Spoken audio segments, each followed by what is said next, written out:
kita lihat ya, masa pemerintahan Presiden Jokowi yang ada 2 periode ini ya, kita lihat paket-paket kebijakan ekonominya itu paket kebijakan ekonomi itu sekarang itu udah berapa ya? Itu banyak banget tuh. Nah, ya pemerintah udah membuat paket-paket kebijakan ekonomi itu ya tujuannya kan untuk masyarakat gitu ya. Ya, untuk masyarakat tujuannya katanya untuk mengurangi kesenjangan sosial yang masih ada. Kalau kita bicara tentang paket-paket kebijakan ekonomi, ada yang sifatnya sasarannya jangka pendek. Kayak apa tuh? Bansos. Ya kayak bansos kan. Bansos itu bermanfaat nggak buat masyarakat? Bermanfaat. Tapi sasarannya jangka pendek.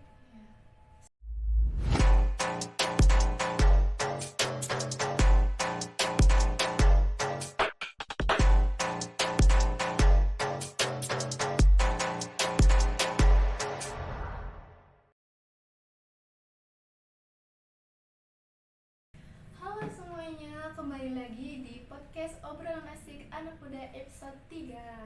Kali ini kita akan membahas topik yang masih berkaitan dengan Hari Kemerdekaan Republik Indonesia.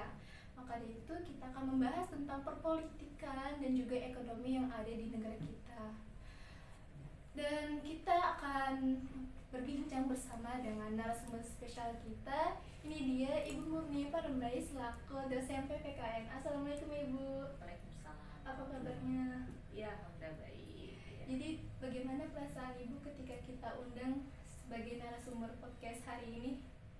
Ibu sangat appreciate ya, karena setelah mengetahui bahwa ini acara BEM itu langsung menganggap bahwa oh ini kegiatan anak mahasiswa baik sekali gitu ya, karena kaitannya ini kan dengan pengembangan diri mahasiswa itu sendiri, dan ada satu langkah maju bagi mahasiswa untuk memikirkan banyak hal lewat podcast ini.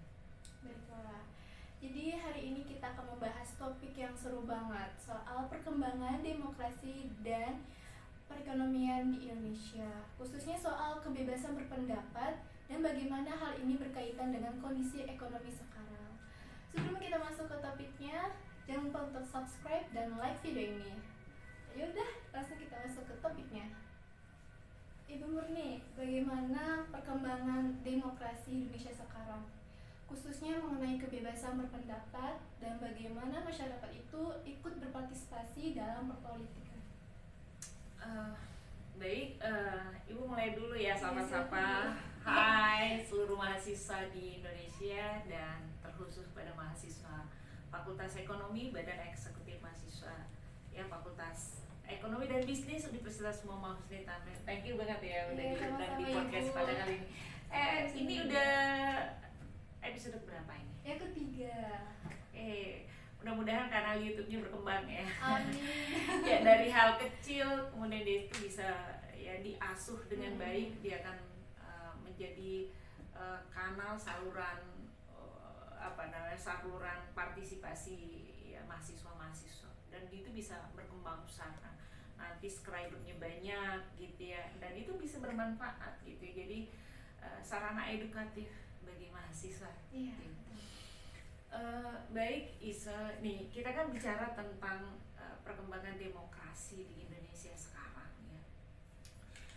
Indonesia itu luar biasa loh perkembangan demokrasinya gitu ya. Kalau kita lihat secara global ya, Indonesia itu menempati peringkat ketiga negara demokrasi terbesar di dunia, itu dari segi populasi. Dari segi populasi, jadi kita lihat peringkat pertama itu dulu ya. Peringkat pertama itu ada India dengan populasinya 1,3 miliar. Kemudian ada Amerika dengan populasi 340 ya. Yang ketiga Indonesia dengan jumlah penduduk 280, disusul oleh Brazil. Yang kelima adalah Jepang, kemudian ada Filipina keenam, kemudian ada Jerman, Jerman, kemudian Prancis, ya sampai urutan ke-10 itu ya Prancis ya, Jerman, Prancis, dan apalagi itu terakhir. Yang jelas Indonesia peringkat ketiga.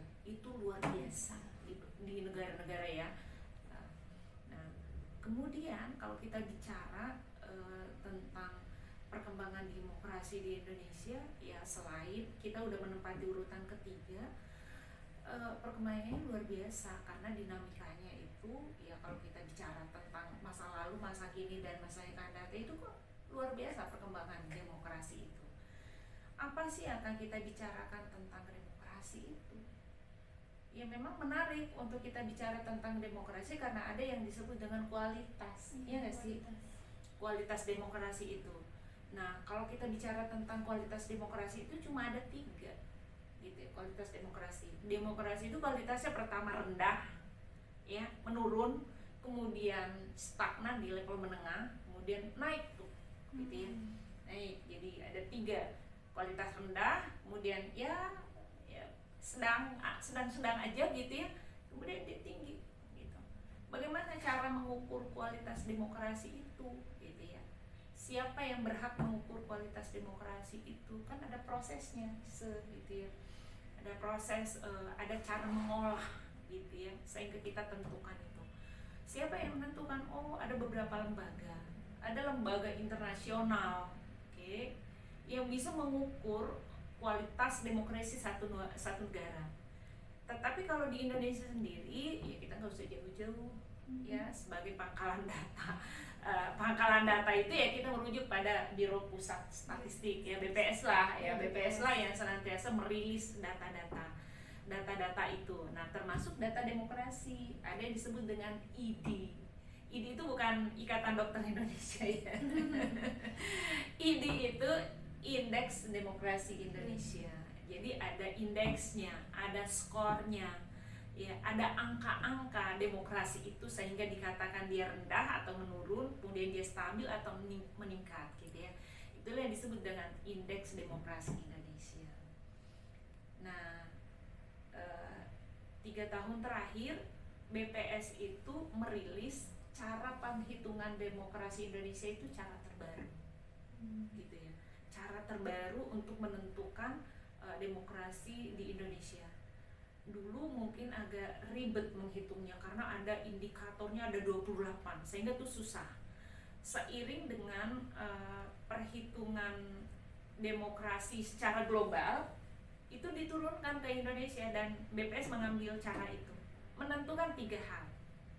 Pertama aspek, ya, kemudian variabel, kemudian yang ketiga indikator. Aspek pertama hak publik, gitu. Yang kedua hak politik, dan yang ketiga lembaga demokrasi. Nah kita lihat hak sipil, ya hak sipil. Variabelnya apa hak sipil itu? Pertama hak untuk berkumpul dan berserikat. Yang kedua hak untuk berpendapat. Yang ketiga hak untuk berkeyakinan, ya, memeluk agama, kemudian ya nggak mau beragama tapi ada aliran kepercayaan diikuti. Itu bagian dari hak sipil loh. Dan yang keempat hak terbebas dari diskriminasi. Nah hak yang keempat ini adalah merupakan cara masuk isu-isu hak asasi manusia, gitu ya. Nah kemudian hak politik apa? Hak politik itu variabelnya apa? Hak untuk memilih dan dipilih, gitu ya. Nah, yang kemudian yang kedua hak untuk ikut berpartisipasi dalam kebijakan publik, gitu. Kita masuk kepada aspek ketiga tadi, lembaga demokrasi. Lembaga demokrasi itu variabelnya apa? Pertama, pelaksanaan pemilu jujur dan adil, ya kan? Oke, yang kedua ada lembaga DPR, kemudian ada lembaga apa lagi itu ya. Jadi ada beberapa variabel yang ditentukan. Nah setelah menentukan variabelnya ada indikator-indikatornya gitu. Jadi memang BPS ini udah menentukan 3 hal ini untuk keluar hasil olahannya itu sehingga ditentukan bahwa demokrasi Indonesia menurun, gitu. Kan skornya tuh Isa ya, skor daripada indeks demokrasi ini kita menggunakan skala 0 sampai 10 gitu ya. Semakin tinggi semakin bagus kualitas demokrasi kita. Beda kalau menentukan indeks persepsi korupsi ya. Indeks persepsi korupsi kita menggunakan Iya. skala 0 sampai 100 gitu ya. Nah, kalau ini ya seperti ini. Sehingga hasil olahan daripada BPS itu kita bisa melihat, oh, demokrasi Indonesia semakin menurun gitu ya.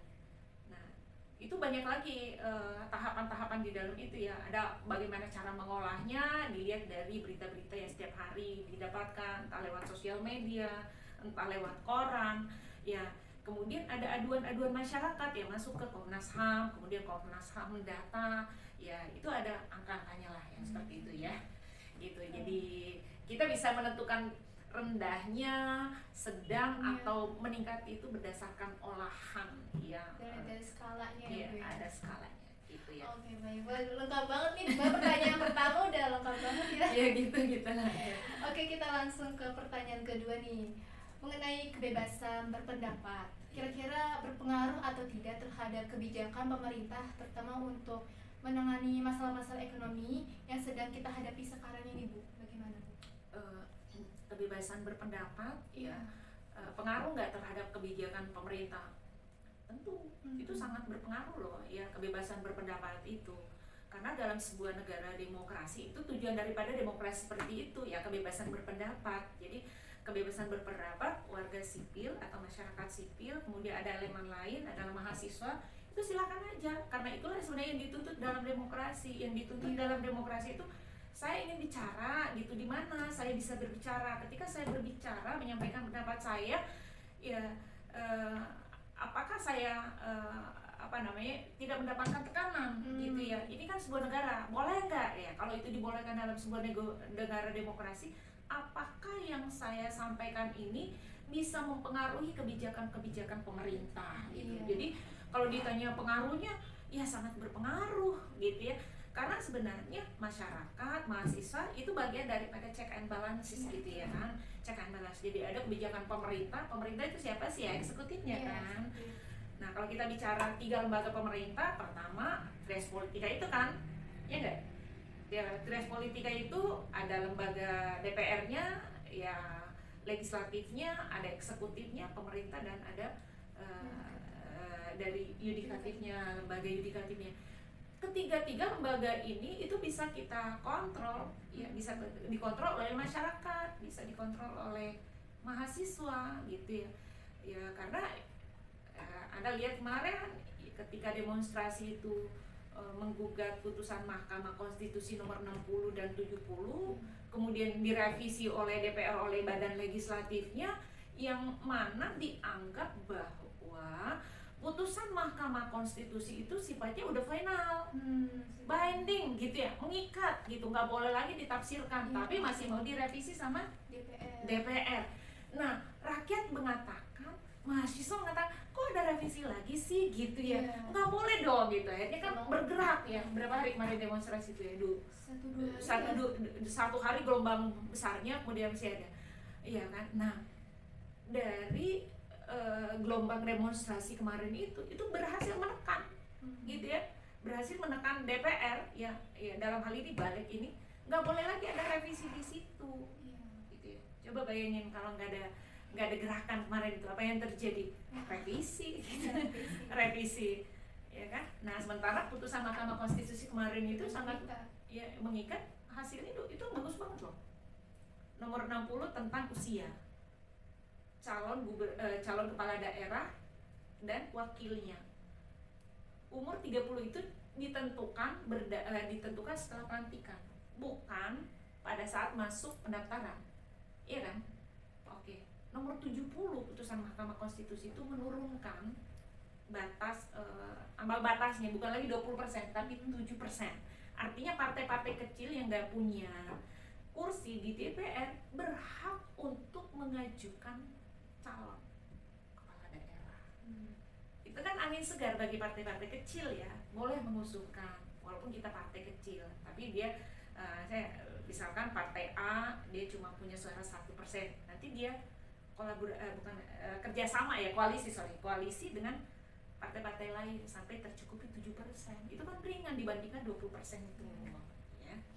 Jadi sangat berpengaruh. Ya, berpengaruh sekali sampai menghentikan demonstrasi itu, sampai demonstrasi pun menghentikan revisi dari DPR ya Bu ya. Oh iya, betul.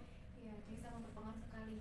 Mm-mm. Oke, pertanyaan selanjutnya ini, salah satu tantangan demokrasi adalah memastikan bahwa semua kelompok masyarakat terwakili, bahwa menurut Ibu nih, sistem demokrasi kita sudah bisa atau belum mewakili semua kalangan masyarakat dalam membuat kebijakan ekonomi, khususnya untuk mengurangi kesenjangan sosial yang masih ada. Nah, kita bicara tentang demokrasi ya.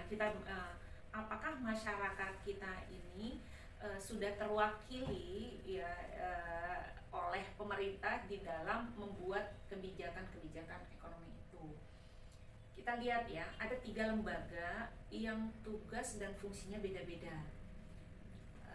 Lembaga legislatif yang fungsinya untuk membuat undang-undang, regulasi yang dituangkan dalam di dalam undang-undang itu. Ya, kemudian eksekutif tugasnya dia menjalankan undang-undang itu, menjalankan aturan itu. Kemudian lembaga yudikatifnya kan dia bagian hukum.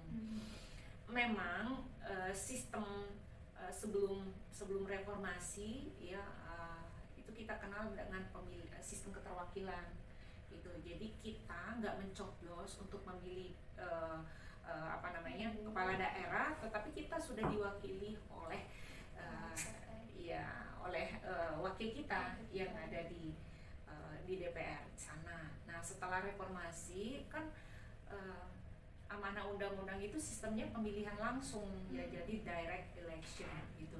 Sehingga setelah reformasi demokrasi itu berlangsung ya secara langsung, satu orang satu suara gitu. Sehingga punya suara kita itu sangat berharga gitu. Sehingga kita memilih ya, di dalam pemilihan legislatif itu kita memilih calon ya, wakil kita di DPR, dialah nanti yang mewakili kita di dalam merumuskan kebijakan-kebijakan ekonomi itu.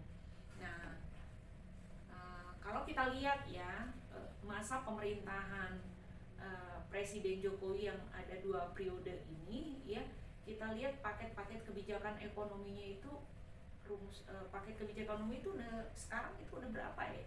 Itu banyak banget tuh.